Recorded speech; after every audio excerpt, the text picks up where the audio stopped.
I'd like to introduce Dolores Padgett, who is a commander of the Veterans of Foreign Wars Post 7142 in San Clemente. So it's really nice to meet you, Dolores. I know we have kind of met before at some of these conferences before. We're at the Women Veterans Leadership Conference here in San Diego, and since you are a commander of a VFW post, can you tell me your military background? Right out of high school, I joined the Army Student Nurse Program because I really couldn't afford to go to college. I already had a sister, and at times back in the 60s were difficult to have two, and scholarships weren't there. Army offered this wonderful program because they needed nurses for Vietnam. So I went to a 3-year diploma. I enlisted as a PFC. I did receive financial support, and then in my senior year, I got a stipend pay of $99 a month, which allowed me to be a senior nurse to buy my first car, which was a 1965 Mustang. That was my first car. How funny is that? The best. I always wanted to be an Army nurse or a military nurse. I thought I wanted to be Air Force because I liked their uniforms and I wanted to fly, but this was an opportunity and a really great one. And then I was commissioned, spent almost a year at Letterman, 1996, and then went to Vietnam for the year of 1967. And then you obviously stayed in and really enjoyed it since, ma'am, you retired as a full bird colonel, so very good. Thank you. You know, the transition back then, after my 2 years was up, my commander in Vietnam said I wouldn't make an officer, and she encouraged me to get out. And so I did get out for 2 years, but really didn't adjust to civilian nursing. In fact, my first nursing ended up at Walter Reed. And then in 1971, I went back on active duty to 74, got out to finish my college. There was a push for the bachelor's, but stayed in the reserves.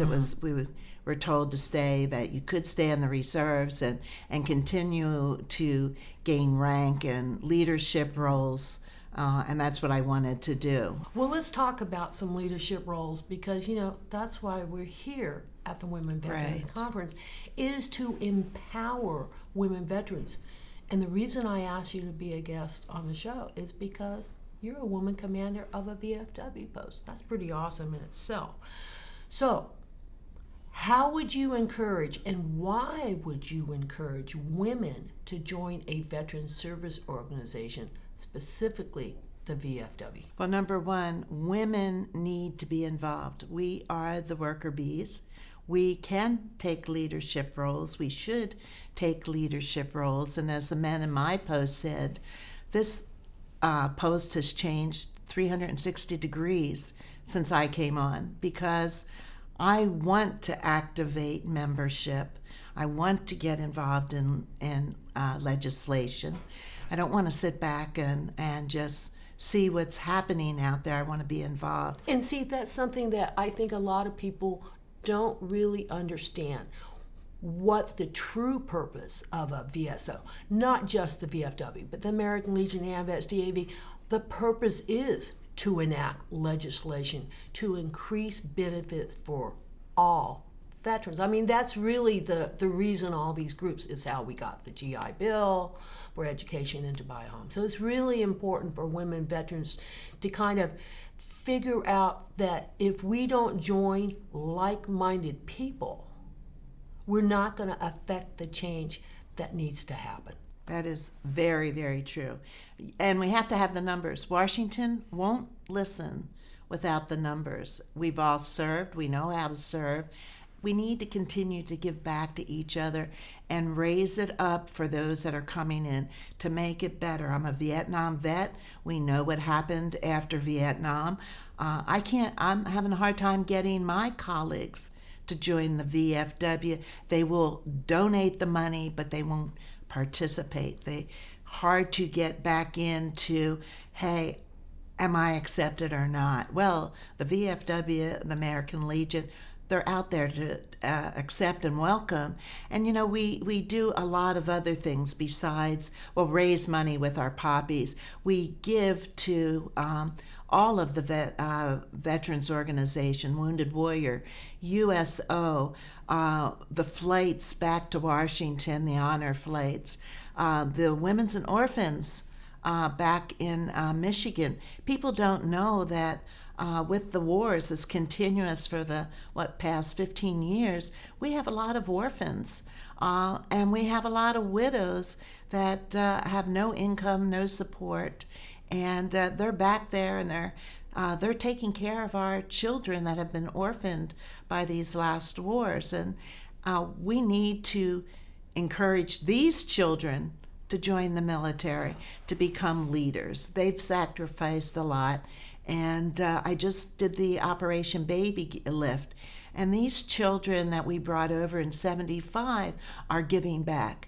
They have joined the military. Yes. They want to honor the military for what they've done. So, because the military, actually, one of my partners, Jim Blank, he was instrumental in the Operation Baby Lift out of Vietnam. And it's wonderful to see now that they're growing up that they are paying back, because they realize the sacrifices that were made for them to come over here and become U.S. citizens.